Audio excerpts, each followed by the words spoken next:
Hello everyone, ಎಲ್ಲರಿಗೂ ದೀಕ್ಷಣಾ ಇನ್ಸ್ಟಿಟ್ಯೂಟಿನ ಹೊಸ ಒಂದು ವಿಡಿಯೋಗೆ ಸ್ವಾಗತ. ಇವತ್ತು ನಮ್ಮ ವಿಡಿಯೋನ ಟಾಪಿಕ್, ನೀವೀಗ ಕಂಪನಿ ಸೆಕ್ರೆಟರಿ ಎಕ್ಸಾಮಿನೇಷನ್ ಪರ್ಸ್ಯೂ ಮಾಡಲಿಕ್ಕೆ ಪ್ಲಾನ್ ಮಾಡ್ತಾ ಇದ್ರೆ, ಇಟ್ ಮೀನ್ಸ್ ನಾವೀಗ ಈ ಒಂದು ಚಾನಲ್ ಅಲ್ಲಿ, ದೀಕ್ಷಣಾ ಇನ್ಸ್ಟಿಟ್ಯೂಟ್ ಚಾನಲ್ ಅಲ್ಲಿ ತುಂಬಾ ರೀತಿಯಲ್ಲಿ ನಾವು CSET ಕೋರ್ಸಸ್ ಬಗ್ಗೆ ನಾವು ಕ್ಲಾಸಸ್ ಎಲ್ಲ ಮಾಡಿದ್ದೀವಿ. ಸೊ ಇಲ್ಲಿ ಕಂಪನಿ ಸೆಕ್ರೆಟರಿ ಕೋರ್ಸ್ ನೀವು ದ್ವಿತೀಯ PUC ಆದ್ಮೇಲೆ ಪರ್ಸ್ಯೂ ಮಾಡಲಿಕ್ಕೆ ಪ್ಲಾನ್ ಮಾಡ್ತಾ ಇದ್ರೆ, ಅಥವಾ ನೀವು ಡಿಗ್ರಿ ಮಾಡ್ತಾ ಇದ್ರೆ, ನೀವು ಯಾವ ತರ ಕಂಪನಿ ಸೆಕ್ರೆಟರಿ ಕೋರ್ಸ್ ನೀವು ಪರ್ಸ್ಯೂ ಮಾಡಬೇಕು. 2026 ಅಲ್ಲಿ ಎಂಟೈರ್ಲಿ ಸಿಲೆಬಸ್ ಚೇಂಜ್ ಆಗಿದೆ. It means company secretary course entirely change ಆಗಿಲ್ಲ, ಆದ್ರೆ ಇದರದ್ದು ಫಸ್ಟ್ ಲೆವೆಲ್ ಇದೆ ಅಲ್ಲ, ಅದು ಚೇಂಜ್ ಆಗಿದೆ. ಈಗ ನೀವು ಎಕ್ಸಿಕ್ಯೂಟಿವ್ ಅಥವಾ ಫೈನಲ್ ಮಾಡ್ತಾ ಇದ್ರೆ ಈ ವಿಡಿಯೋ ನೋಡಬೇಡಿ, ಯಾವುದೇ ಚೇಂಜಸ್ ಆಗಿಲ್ಲ, you can continue with that. So ಈ ವಿಡಿಯೋ ಅಂತ ಹೇಳೋದು, ಈಗ CSET ಎಕ್ಸಾಮಿನೇಷನ್ ಇದೆ, ಫೌಂಡೇಶನ್, ಇಂಟರ್ ಫೈನಲ್ ಅಂತ ಹೇಳ್ತೇವಲ್ಲ, ನೀವು ಫಸ್ಟ್ ಟೈಮ್ ಈ ಒಂದು ವಿಡಿಯೋ ನೋಡೋದಾದ್ರೆ, ಇದು ನಾನು ಕಂಪನಿ ಸೆಕ್ರೆಟರಿ ಕೋರ್ಸ್ ಏನು ಅಂತ ನಾನು ಹೇಳ್ತಾ ಇಲ್ಲ. ಸೊ ನಿಮಗೆ ಅದರ ಬಗ್ಗೆ ಕಂಪ್ಲೀಟ್ ಆಗಿ ಡೀಟೇಲ್ಸ್ ಬೇಕಿದ್ರೆ ಇದೇ ದೀಕ್ಷಣಾ ಇನ್ಸ್ಟಿಟ್ಯೂಟಿನ ಚಾನಲ್ ಅಲ್ಲಿ ನಾವು ಏನು ಕಂಪನಿ ಸೆಕ್ರೆಟರಿ ಕೋರ್ಸ್, ಏನು CSET ಕೋರ್ಸ್ ಅಂತ ಓಲ್ಡ್ ವಿಡಿಯೋ ಮಾಡಿದ್ದೇವೆ, ಅದು ರೆಫರ್ ಮಾಡಬೇಡಿ. ಆದ್ರೆ ನೀವು CSET ಕೋರ್ಸ್ ಅಂದ್ರೆ ಏನು, ಓಲ್ಡ್ ಸಿಸ್ಟಮ್ ಏನಾಗಿತ್ತು, ಅದೇ ರೀತಿಯಲ್ಲಿ ಕಂಪನಿ ಸೆಕ್ರೆಟರಿ ಕೋರ್ಸ್ ಯಾಕೆ ನಾವು ಮಾಡಬೇಕು, ಇದರ ಬಗ್ಗೆ ಎಲ್ಲ ನಾನು ಕಂಪ್ಲೀಟ್ ಆಗಿ ನಾವು ವಿಡಿಯೋ ಮಾಡಿದ್ದೀವಿ. You can just go and refer it. ಇದು ಆಲ್ರೆಡಿ ಕಂಪನಿ ಸೆಕ್ರೆಟರಿ ಕೋರ್ಸ್ ಬಗ್ಗೆ ಗೊತ್ತಿರುವವರು ಮಾತ್ರ ರೆಫರ್ ಮಾಡಿದ್ರೆ ಸ್ವಲ್ಪ ಒಳ್ಳೆಯದಾಗುತ್ತೆ. ಕ್ಲಿಯರ್? ಎಸ್. ಏನು ಇಂಪಾರ್ಟೆಂಟ್ ಅನೌನ್ಸ್ಮೆಂಟ್, ಮೊದಲು ಈ CSET ಅಂತ ಹೇಳುವ ಫಸ್ಟ್ ಲೆವೆಲ್ ಕೋರ್ಸಸ್ ಮನೆಯಲ್ಲೇ ಕುತ್ಕೊಂಡು ಬರೀಬೋದಿತ್ತು. ಇಟ್ ಮೀನ್ಸ್ ಫೆಬ್ರವರಿ 2020 ಇಂದ ಮನೆಯಲ್ಲೇ ಕುತ್ಕೊಂಡು ವರ್ಷದಲ್ಲಿ 4 ಬಾರಿ ಎಂಟ್ರೆನ್ಸ್ ಎಕ್ಸಾಮಿನೇಷನ್ ಇತ್ತು. ತುಂಬಾ ಈಸಿ ಇತ್ತು. 70+% ಪಾಸಿಂಗ್ ಪರ್ಸೆಂಟೇಜ್, ಇಷ್ಟು ಜನ ಪಾಸ್ ಆಗ್ತಾ ಇದ್ರು ಮನೆಯಲ್ಲೇ ಕುತ್ಕೊಂಡು. ನಾನೀಗ ಕ್ಲಾಸ್ ಮಾಡ್ತಾ ಇದ್ದೇನಲ್ಲ, ಅದೇ ರೀತಿಯಲ್ಲಿ ಕಂಪ್ಯೂಟರ್ ಮುಂದೆ ಕುತ್ಕೊಂಡು ನಿಮಗೆ ಬರಿಬೋದಿತ್ತು. ಆದ್ರೆ ಕಂಪ್ಲೀಟ್ಲಿ ಚೇಂಜ್ ಆಗಿದೆ. ಈ CSET ಕೋರ್ಸ್ ಬರೋದಕ್ಕಿಂತ ಮುಂಚೆ CS ಫೌಂಡೇಶನ್ ಅಂತ ಒಂದು ಕೋರ್ಸ್ ಇತ್ತು. ಇಟ್ ಮೀನ್ಸ್ ನೀವು ಎಕ್ಸಾಮಿನೇಷನ್ ಸೆಂಟರ್ಗೆ ಹೋಗಿ ಅಲ್ಲೇ ಬರಿಬೇಕು, ವರ್ಷದಲ್ಲಿ 2 ಬಾರಿ. ಇಲ್ಲಿ ಸ್ವಲ್ಪ ಚೇಂಜಸ್ ಆಗಿದೆ. ಆ CS ಫೌಂಡೇಶನ್ ಪ್ಯಾಟರ್ನ್ ಅನ್ನೇ ಫಾಲೋ ಮಾಡಿದ್ದಾರೆ. ಇದು ಬರುವುದು ಜೂನ್ 2026 ಇಂದ. ನಿಮಗೆ ಏನೆಲ್ಲ ಗೊತ್ತಿರಬೇಕು ಅದು ಮಾತ್ರ ನಾನು ಹೇಳ್ತಾ ಇದ್ದೀನಿ, ಇದು ಹೈಲೈಟ್ಸ್ ಎಲ್ಲ ಬೇಡ. ಫಸ್ಟ್ ಎಕ್ಸಾಮಿನೇಷನ್, ಇಟ್ ಮೀನ್ಸ್ ಈ ಒಂದು ನ್ಯೂ ಸ್ಕೀಮ್ ಇದೆಯಲ್ಲ, ಹೊಸ ರೀತಿ ಇದು ಫಸ್ಟ್ ಟೈಮ್ ಎಕ್ಸಾಮಿನೇಷನ್ ನಿಮಗೆ ಬರುವುದು ಜೂನ್ 2026 ಅಲ್ಲಿ. ಈಗ ನೀವು ಫೆಬ್ರವರಿಲಿ ವಿಡಿಯೋ ನೋಡ್ತಾ ಇರುವವರಾದ್ರೆ ಅಥವಾ ಅದರ ನಂತರ ನೀವು ವಿಡಿಯೋ ನೋಡುವವರಾದ್ರೆ ನಿಮಗೆ ಈ ಒಂದು ಪ್ಯಾಟರ್ನ್ ಅಪ್ಲಿಕೇಬಲ್ ಆಗುತ್ತೆ. ಇದು ಜೂನ್ 2026 ಅಲ್ಲಿ ಫಸ್ಟ್ ಎಕ್ಸಾಮಿನೇಷನ್ ಡೇಟ್ ಏನು ರಿಲೀಸ್ ಆಗಿಲ್ಲ. ಲಾಸ್ಟ್ ಸೆಷನ್ ಜನವರಿ 2026 ಅಲ್ಲಿ, ಅದು ಏನು ಹೇಳಿ ಪ್ರಯೋಜನ ಇಲ್ಲ, ಅದು ಆಲ್ರೆಡಿ ಆಗಿದೆ. ಓಕೆ, ನಮಗೆ ಏನ್ ಬೇಕು, ಎಲಿಜಿಬಿಲಿಟಿ ಏನು, first only Indian national, leave it. ನೀವೀಗ +2 ಅಪಿಯರ್ ಆಗುವರಾದ್ರು, ಇಟ್ ಮೀನ್ಸ್ ದ್ವಿತೀಯ PUC ಎಕ್ಸಾಮಿನೇಷನ್ ನಿಮಗೆ ಅಡ್ಮಿಟ್ ಕಾರ್ಡ್ ಸಿಕ್ಕಿದ್ರು ನಿಮಗೆ ಎನ್ರೋಲ್ ಆಗ್ಬೋದು. ಪ್ಲಸ್ ನೀವೀಗ degree first year, second year ಎಲ್ಲ ಬರೆಯುವಾದ್ರೆ ಎನ್ರೋಲ್ ಮಾಡಿ. ಥರ್ಡ್ ಇಯರ್ ಆದ್ರೆ ನಾನು ಆ ಥರ ಸಜೆಸ್ಟ್ ಮಾಡಲ್ಲ. ಇಟ್ ಮೀನ್ಸ್ ಫೈನಲ್ ಇಯರ್ ಆದ್ರೆ ಸಜೆಸ್ಟ್ ಮಾಡಲ್ಲ. ಯಾಕಂತ ಹೇಳಿದ್ರೆ ನಿಮ್ದು ಗ್ರಾಜುಯೇಷನ್ ಆದ್ಮೇಲೆ ನಿಮಗೆ ಡೈರೆಕ್ಟ್ ಆಗಿ ಇದರದ್ದು ಸೆಕೆಂಡ್ ಲೆವೆಲ್ಗೆ ಎಂಟರ್ ಆಗ್ಬೋದು. ಸೊ ಇಟ್ ಈಸ್ ಬೆಟರ್ ನಿಮಗೆ ವೆಯ್ಟ್ ಮಾಡಿ ಇದರದ್ದು ಸೆಕೆಂಡ್ ಲೆವೆಲ್ಗೆ ಎಂಟರ್ ಮಾಡ್ಬೋದು. ಓಕೆ, ಈಗ ನೀವೀಗ ದ್ವಿತೀಯ PUC ಅಲ್ಲಿ ಇದ್ದೀರಾ ಅಂತ ಅಂದ್ಕೊಳ್ಳಿ, ಅಥವಾ ಫಸ್ಟ್ ಇಯರ್ ಸೆಕೆಂಡ್ ಇಯರ್ ಡಿಗ್ರಿಯಲ್ಲಿ ಇದ್ದೀರಾ, ನೀವು ಒಂದು ಕಂಪನಿ ಸೆಕ್ರೆಟರಿ ಕೋರ್ಸ್ ಮಾಡಲಿಕ್ಕೆ ಪ್ಲಾನ್ ಮಾಡ್ತಾ ಇದ್ರೆ, ನೀವು ದ್ವಿತೀಯ PUC ಆದ್ಮೇಲೆ ನೀವು ಈ ಒಂದು ಕೋರ್ಸಿಗೆ ಎನ್ರೋಲ್ ಮಾಡಬೇಕು. ಓಕೆನಾ? ಜೂನಲ್ಲಿ ಇಲ್ಲದ್ರೂ ಪರವಾಗಿಲ್ಲ, ಮುಂದೆ ಎಕ್ಸಾಮಿನೇಷನ್ ಬರುತ್ತೆ, ವರ್ಷದಲ್ಲಿ 3 ಬಾರಿ ಬರುತ್ತೆ. ಓಕೆ, ಈ CSET ಎಕ್ಸಾಮಿನೇಷನ್ ಯಾರಿಗಾದ್ರೂ ಬರೆಯದೇ ಇರ್ಬೋದಾ? ಖಂಡಿತ. ನೀವು ಅವತ್ತು ICS ಇದು ಫೌಂಡೇಶನ್ ಎಕ್ಸಾಮಿನೇಷನ್ ಇತ್ತು, ಅದು ಬರಿಬೇಕಂತಿಲ್ಲ. ನೀವು ಆಲ್ರೆಡಿ CSET ಬರೆದು 1 ವರ್ಷ ತನಕ ಟೈಮ್ ಇದೆ. ಇಟ್ ಮೀನ್ಸ್ ಲಾಸ್ಟ್ ಟೈಮ್ ಎಲ್ಲ CSET ಎಲ್ಲ ನೀವು ಪಾಸ್ ಆದ್ರೆ 1 ಇಯರ್ ಟೈಮ್ ನಿಮ್ಗೆ ಇತ್ತು. ಆ ಟೈಮಿನ ಒಳಗಡೆ ನೀವು ಇಂಟರ್ ರಿಜಿಸ್ಟ್ರೇಷನ್ ಮಾಡ್ಲಿಕ್ಕೆ ನಿಮಗೆ ಅವಕಾಶ ಇತ್ತು. ನೀವು ಆ ತರ CSET ಆಲ್ರೆಡಿ ಪಾಸ್ ಆಗಿ ನೀವು ಎಕ್ಸಿಕ್ಯೂಟಿವ್ಗೆ ರಿಜಿಸ್ಟ್ರೇಷನ್ ಮಾಡಲಿಲ್ಲ ಅಂದ್ರೂ ನಿಮಗೆ ಈ ಫೌಂಡೇಶನ್ ಎಕ್ಸಾಮಿನೇಷನ್ ಬರಿಬೇಕಂತಿಲ್ಲ, ಅದರ ಬೇಸಿಸ್ ಅಲ್ಲೇ ಬರೀಬಹುದು. ಇನ್ನು ನೀವು CA examination, CMA examination final stage, final ಬರೆಯೋರಾದ್ರೂ ನಿಮಗೆ ಡೈರೆಕ್ಟ್ ಆಗಿ ಎಕ್ಸಿಕ್ಯೂಟಿವ್ಗೆ ಎಂಟ್ರೆನ್ಸ್ ಬರೀಬಹುದು. ಇನ್ನು ಡಿಗ್ರಿ PG ಎಲ್ಲ ಇರುವವರಿಗೂ ಡೈರೆಕ್ಟ್ ಆಗಿ ಬರೀಬಹುದು, ಆದರೆ ಎಕ್ಸಾಮಿಷನ್ಸ್ ಫೀಸ್ ಎಲ್ಲ ಬರುತ್ತೆ. ಓಕೆ, ನಮಗೆ ಈಗ ಡೈರೆಕ್ಟ್ ಆಗಿ ನೀವು CSET ಕೋರ್ಸ್ ಬರೀಲಿಕ್ಕೆ ಪ್ಲಾನ್ ಮಾಡೋ ತರ ನೋಡುವ. ಫೀ ಮೊದಲು ಇದು 2500 ಇತ್ತು ಪರ್ ಎಕ್ಸಾಮಿನೇಷನ್, ಈಗ 2 ತರ ಫೀಸ್ ಬರುತ್ತೆ. ಈ CSET ಕೋರ್ಸ್ಗೆ ನೀವು ಎನ್ರೋಲ್ ಮಾಡಲಿಕ್ಕೆ ನೀವು 7500 ರುಪೀಸ್ ನೀವು ಪೇ ಮಾಡಬೇಕು. ಎಕ್ಸಾಮ್ಷನ್ಸ್ ಎಲ್ಲ ಇದೆ, SC ST ಕ್ಯಾಟಗರಿ, ಹ್ಯಾಂಡಿಕ್ಯಾಪ್ಡಿಗೆಲ್ಲ ಎಕ್ಸಾಮ್ಷನ್ಸ್ ಬರುತ್ತೆ. ಈಗ ನಾನು ಡೈರೆಕ್ಟ್ ಆಗಿ ನಾರ್ಮಲ್ ಸ್ಟೂಡೆಂಟ್ಸ್ ತರ ನಾನು ಮಾತಾಡ್ತಿದ್ದೀನಿ. 7500 ನೀವು 1 ಬಾರಿ ಪೇಮೆಂಟ್ ಮಾಡಬೇಕು. ಎಷ್ಟು? 7500 1 ಬಾರಿ ನೀವು ಪೇಮೆಂಟ್ ಮಾಡಬೇಕು. ಓಕೆ, ಮತ್ತೆ ವರ್ಷದಲ್ಲಿ 3 ಬಾರಿ ನಮಗೆ ಎಕ್ಸಾಮಿನೇಷನ್ ಬರುತ್ತೆ. ಒಂದೊಂದು ಎಕ್ಸಾಮಿನೇಷನ್ಗೂ 1500. ಈಗ ನೀವು ಫಸ್ಟ್ ಎಕ್ಸಾಮಿನೇಷನ್ ಬರೆದು ಸಪೋಸ್ ನೀವು ಫೇಲ್ ಆಗಿದ್ದೀರಾ ಅಂತ ಅಂದ್ಕೊಳ್ಳಿ, ನಿಮಗೆ ಸೆಕೆಂಡ್ ಎಕ್ಸಾಮಿನೇಷನ್ ಬರೀಲಿಕ್ಕೆ 7500 ಕೊಡ್ಬೇಕಂತಿಲ್ಲ, ಆದ್ರೆ 1500 ನೀವು ಕೊಡಬೇಕು. ಇದರ ಜೊತೆಯಲ್ಲಿ ನಿಮಗೆ ಒಂದು SIP ಅಂತ ಒಂದು ಪ್ರೋಗ್ರಾಮ್ ಇದೆ, ಅದರ ಬಗ್ಗೆ ನಾನು ಹೇಳ್ತೀನಿ. ಓಕೆ, ಕನ್ಸೆಷನ್ಸ್ ಇದೆ. ಈ ಕನ್ಸೆಷನ್ಸ್ ನಿಮಗೆ ಈ PDF ಬೇಕಿದ್ರೆ ಜಸ್ಟ್ ಈ ಕೆಳಗೆ ಕೊಟ್ಟಿರುವ ಅಥವಾ ಡಿಸ್ಕ್ರಿಪ್ಷನ್ ಬಾಕ್ಸ್ ಅಲ್ಲಿ ಕೊಟ್ಟಿರುವ ನಂಬರಿಗೆ ಒಂದು ವಾಟ್ಸಪ್ ಮಾಡಿದ್ರೆ ಈ ಡಾಕ್ಯುಮೆಂಟ್ಸ್ ನಾನು ಕಳಿಸ್ಕೊಡ್ತೀನಿ. ಇದು ನಿಮಗೆ ನೋಡ್ಬೋದು. ಈ ಫೀ ಇದೆಯಲ್ಲ 7500, ಅದರಲ್ಲಿ SC/STಗೆಲ್ಲ 50% ಕೊಟ್ಟರೆ ಸಾಕು, ಮತ್ತೆ ಫಿಸಿಕಲಿ ಹ್ಯಾಂಡಿಕ್ಯಾಪ್ಡ್ಗೆ 50, ಮತ್ತೆ ಇದೆಲ್ಲ ನಾರ್ತ್ ಈಸ್ಟ್ ನಮಗೆ ಬರಲ್ಲ. ನೆಕ್ಸ್ಟ್ ಈ 1500 ಫೀಸ್ ಇದೆಯಲ್ಲ, ಅದರಲ್ಲೂ ಎಕ್ಸಂಪ್ಷನ್ಸ್ ಇದೆ. SC/STಗೆ 50%, 750 ಕೊಟ್ಟರೆ ಸಾಕು. ಇದು ಕೂಡ ಹ್ಯಾಂಡಿಕ್ಯಾಪ್ಡ್, ಫಿಸಿಕಲಿ ಹ್ಯಾಂಡಿಕ್ಯಾಪ್ಡ್ಗೂ 750 ಕೊಟ್ಟರೆ ಸಾಕು. ಓಕೆ, ನೆಕ್ಸ್ಟ್ ಇದು ಕಟ್ ಆಫ್ ಡೇಟ್. ಕನ್ಫ್ಯೂಸಿಂಗ್ ಏನೂ ಅಲ್ಲ. ಈಗ ನೀವು ಜೂನ್ ಎಕ್ಸಾಮಿನೇಷನ್ಗೆ ನೀವು ಎನ್ರೋಲ್ ಆಗಬೇಕಿದ್ರೆ ಯಾವಾಗ ಡೇಟ್ಗಿಂತ ಮುಂಚೆ ನೀವು ಎನ್ರೋಲ್ ಆಗಬೇಕು. ಇದು ಆಲ್ರೆಡಿ ಫೆಬ್ರವರಿ 26 ತನಕ ಟೈಮ್ ಇದೆ. ಇದು ಫಸ್ಟ್ ಎಕ್ಸಾಮಿನೇಷನ್ ಆದ ಕಾರಣ ಮಾತ್ರ ಇಷ್ಟು ಟೈಮ್ ಕೊಟ್ಟಿದ್ದಾರೆ.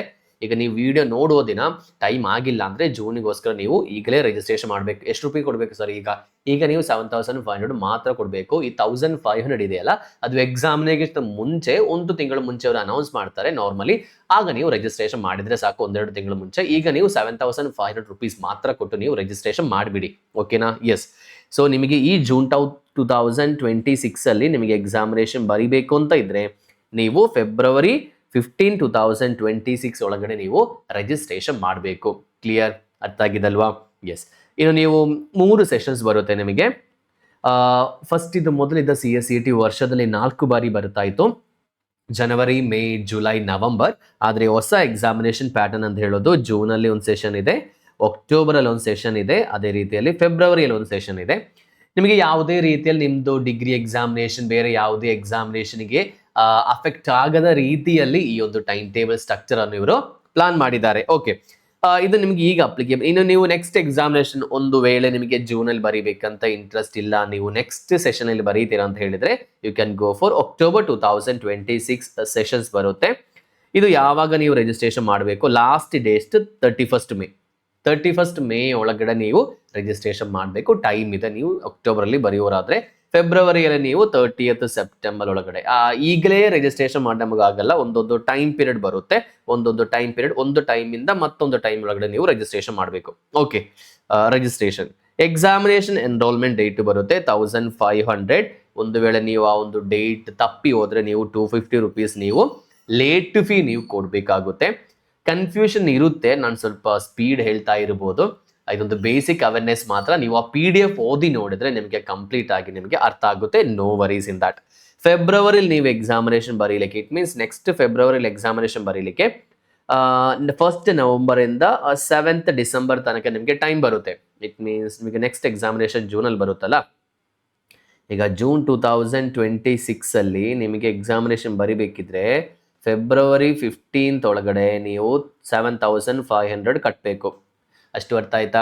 ಎಸ್. ಇನ್ನೊಂದು 1500 ಹೇಳಿದ್ದೇನಲ್ಲ, ಅದು 1st ಮಾರ್ಚಿಂದ ಏಪ್ರಿಲ್ 7 ತನಕ ಟೈಮ್ ಇದೆ ಇದೇ ವರ್ಷ. ಅದರೊಳಗಡೆ ನೀವು 1500 ಕಟ್ಟಬೇಕು. ಅದು ಕಟ್ಟಲಿಕ್ಕೆ ನಿಮ್ಗೆ ಆಗಿಲ್ಲ ಅಂತ ಹೇಳಿದ್ರೆ 8th ಏಪ್ರಿಲಿಂದ 20th ಏಪ್ರಿಲ್ ತನಕ ಟೈಮ್ ಎಕ್ಸ್ಟೆಂಡ್ ಮಾಡ್ತಾರೆ. ಆದರೆ 1500 ಪ್ಲಸ್ 250 ರೂಪೀಸ್ ನೀವು ಲೇಟ್ ಫೀ ಕಟ್ಟಬೇಕು. ಕ್ಲಿಯರ್? ಅರ್ಥ ಆಗ್ತಿದೆಯಾ ನಿಮಗೆ? ಎಸ್. ಇದು ಜಸ್ಟ್ ಅವೇರ್ನೆಸ್ ಮಾತ್ರ. ಏನಾದರೂ ಡೌಟ್ ಇದ್ರೆ ನೀವು ವಾಟ್ಸಪ್ಪಲ್ಲಿ ಮೆಸೇಜ್ ಮಾಡಿ ಕೇಳಿಬಿಡಿ, ಹೇಳ್ತೀನಿ. ನೆಕ್ಸ್ಟ್, ಯಾವಾಗೆಲ್ಲ ಎಕ್ಸಾಮಿನೇಷನ್ ಬರುತ್ತೆ? ಫೆಬ್ರವರಿ ಫಸ್ಟ್ ವೀಕ್ ಬರುತ್ತೆ, ಜೂನ್ ಇದು ಫಸ್ಟ್ ವೀಕ್ ಅಥವಾ ಅಕ್ಟೋಬರ್ದು ಫಸ್ಟ್ ವೀಕ್. ಓಕೆ, ರಿಸಲ್ಟ್ ಯಾವಾಗ ಬರುತ್ತೆ? ಫೆಬ್ರವರಿ ಇರೋದು 2 ತಿಂಗಳು ಕರೆಕ್ಟಾಗಿ ಬರುತ್ತೆ. ಇಟ್ ಮೀನ್ಸ್ ಫಸ್ಟ್ ಫೆಬ್ರವರಿಲಿ ಎಕ್ಸಾಮಿನೇಷನ್ ಬರೆದ್ರೆ ಲಾಸ್ಟ್ ವೀಕ್ ಆಫ್ ಮಾರ್ಚ್ 2 ತಿಂಗಳು ಬರುತ್ತೆ. ಮೊದಲೆಲ್ಲ 1 ವಾರದಲ್ಲೇ ರಿಸಲ್ಟ್ ಬರ್ತಾ ಇತ್ತು. ಈಗ ಆ ಥರ ಎಲ್ಲ ಎಕ್ಸಾಮ್ ಸೆಂಟರ್ ಬೇಸ್ಡ್ ಎಕ್ಸಾಮಿನೇಷನ್ ಆದ ಕಾರಣ ವ್ಯಾಲ್ಯೂಯೇಷನ್ ಟೈಮ್ ಬೇಕು. ನೆಕ್ಸ್ಟ್ ಶೆಡ್ಯೂಲ್ಸ್, ಇದು ವೆರಿಫಿಕೇಶನ್ ಆಫ್ ಮಾರ್ಕ್ಸ್, ಇದಕ್ಕೆ ನಿಮಗೆ ಅವಶ್ಯಕತೆ ಬರಲ್ಲ, ಇದೆಲ್ಲ ಬಿಟ್ಬಿಡಿ. ರಿಫಂಡ್ ಆಫ್ ಫೀಸ್, ಯಾವುದೇ ರೀತಿಯಲ್ಲಿ ರಿಫಂಡ್ ನಿಮಗೆ ಬರಲ್ಲ. ವ್ಯಾಲಿಡಿಟಿ ಅಂತ ಹೇಳೋದು, ನೀವೀಗ 7000 ಇದು ಕಂಟೆಂಟ್ದಿಂದ ನೀವು ನೋಡ್ಬಿಟ್ಕೊಡ್ಬೇಕು. 7500 ನೀವು ಕೊಟ್ಟರೆ ಅದು 3 ವರ್ಷ ವ್ಯಾಲಿಡಿಟಿ ಬರುತ್ತೆ. 3 ವರ್ಷ ಅಂತ ಹೇಳಿದ್ರೆ ನಿಮಗೆ 9 ಟೈಮ್ಸ್ ನಿಮಗೆ 9 ಬಾರಿ ನಿಮಗೆ ಎಕ್ಸಾಮಿನೇಷನ್ ಬರೀಬಹುದು. 9 ಬಾರಿ ನಿಮಗೆ ಎಕ್ಸಾಮಿನೇಷನ್ ಬರೀಬಹುದು. ಅದಕ್ಕಿಂತ ಮುಂಚೆ ನೀವು ಪಾಸ್ ಆಗ್ತೀರಾ. ಸರ್ ಒಂದು ವೇಳೆ ನಾನು 9 ಟೈಮ್ಸ್ ಬರೆದು ಪಾಸ್ ಆಗಿಲ್ಲ ಅಥವಾ 3 ಇಯರ್ಸ್ ಆಗಿದೆ, ಯು ಮಸ್ಟ್ ರಿಜಿಸ್ಟ್ರೇಷನ್ ಮಾಡಬೇಕು. ಈಗ ನೀವು CSET ಪಾಸ್ ಆಗಿದೆ ಅಂತ ಅಂದ್ಕೊಳ್ಳಿ. ಈಗ ಜೂನಲ್ಲಿ ನೀವು ಎಕ್ಸಾಮಿನೇಷನ್ ಬರೆದು ಜುಲೈ ಆಗಸ್ಟ್ ಅಲ್ಲಿ ನಿಮಗೆ ರಿಸಲ್ಟ್ ಬರುತ್ತೆ. ಅದು ಬಂದ 1 ವರ್ಷದೊಳಗಡೆ ನೀವು ಇಟ್ ಮೀನ್ಸ್ CS ಎಕ್ಸಿಕ್ಯೂಟಿವ್ ನೀವು ರಿಜಿಸ್ಟ್ರೇಷನ್ ಮಾಡಬೇಕು. ಇಲ್ಲಾಂದ್ರೆ ಮತ್ತೊಮ್ಮೆ ನೀವು CS ಬರೀಬೇಕಾಗುತ್ತೆ. 1 ಇಯರ್ ಮಾತ್ರ ವ್ಯಾಲಿಡಿಟಿ ಬರುತ್ತೆ. ಮಾರ್ಕ್ ಶೀಟ್ ಎಲ್ಲ ನೋಡಿ, ಇಲ್ಲಿ 4 ಸಬ್ಜೆಕ್ಟ್ ಬರುತ್ತೆ. ಪ್ರೀವಿಯಸ್ ಸಬ್ಜೆಕ್ಟ್ ಅಲ್ಲೂ ಸ್ವಲ್ಪ ಡಿಫರೆನ್ಸ್ ಬರುತ್ತೆ. ಇದು ಮೊದಲೇ ಇತ್ತು, ಇದೊಂದು ಹೊಸ ಸಬ್ಜೆಕ್ಟ್. ಅಕೌಂಟಿಂಗ್ ನಮಗೆ ಇರಲಿಲ್ಲ ಹಳೆ CSET ಅಲ್ಲಿ. ಲಾಸ್ಟ್ ಎಕ್ಸಾಮಿನೇಷನ್ ಒಂದು ದಿನದಲ್ಲೇ 4 ಪೇಪರ್ ಎಕ್ಸಾಮಿನೇಷನ್ ಇರುತ್ತೋ 2 ಗಂಟೆಯಲ್ಲಿ. ಆದರೆ ಈಗ ಆ ಥರ ಅಲ್ಲ, 4 ದಿನ ಎಕ್ಸಾಮಿನೇಷನ್ ಬರುತ್ತೆ. ಫಸ್ಟ್, ಸೆಕೆಂಡ್, ಥರ್ಡ್ ಡೇ ಕೆಲವೊಮ್ಮೆ ಕಂಟಿನ್ಯೂಸ್ ಇರುತ್ತೆ ಅಥವಾ ಒಂದಿನ ಬಿಟ್ಟು ಇರುತ್ತೆ. ಅದು ಟೈಮ್ ಟೇಬಲ್ ಏನು ಅನೌನ್ಸ್ ಮಾಡಿಲ್ಲ ಇದುವರೆಗೂ. ಸೊ ಇದು ನಿಮ್ಮದು 4 ಸಬ್ಜೆಕ್ಟ್. ನಿಮಗೆ ಫುಲ್ ಡೀಟೇಲ್ ಸಬ್ಜೆಕ್ಟ್ ಬಗ್ಗೆ ಬೇಕಿದ್ರೆ ಜಸ್ಟ್ ಕಮೆಂಟ್ ಬಾಕ್ಸ್ ಅಲ್ಲಿ ಕಮೆಂಟ್ ಮಾಡಿ, ನಾನು ಕಂಪ್ಲೀಟ್ ಆಗಿ ಸಬ್ಜೆಕ್ಟ್ ಬಗ್ಗೆನೂ ಒಂದು ಅನಾಲಿಸಿಸ್ ಮಾಡ್ತೀನಿ. ಸೊ ಈಗ ನಿಮಗೆ 4 ಪೇಪರ್ ಬರುತ್ತೆ. ಬಿಸ್ನೆಸ್ ಕಮ್ಯುನಿಕೇಶನ್ ಅಂತ ಪೇಪರ್ ಬರುತ್ತೆ, ಫಂಡಮೆಂಟಲ್ಸ್ ಆಫ್ ಅಕೌಂಟಿಂಗ್ ಬರುತ್ತೆ, ಬೇಸಿಕ್ಸ್ ಆಫ್ ಅಕೌಂಟಿಂಗ್ ಅಷ್ಟು ಬೇಸಿಕ್ಸ್ ಅಲ್ಲ ಆದ್ರೂ ಇರುತ್ತೆ. ಎಕನಾಮಿಕ್ ಅಂಡ್ ಬಿಸ್ನೆಸ್ ಎನ್ವೈರನ್ಮೆಂಟ್ ಇದು ಮೊದಲೇ ಇತ್ತು. ಬಿಸ್ನೆಸ್ ಲಾಸ್ ಅಂಡ್ ಮ್ಯಾನೇಜ್ಮೆಂಟ್ ಆದ್ರೆ ಇಲ್ಲಿ ಮಾತ್ರ ನೋಡಿ, ಇದು 3 ಇದೆಯಲ್ಲ ಡಿಸ್ಕ್ರಿಪ್ಟಿವ್, ನಾನೀಗ ಬರೀತಾ ಇದ್ದೀನಲ್ಲ ಆ ತರ ನೀವು ಬರಿಬೇಕು.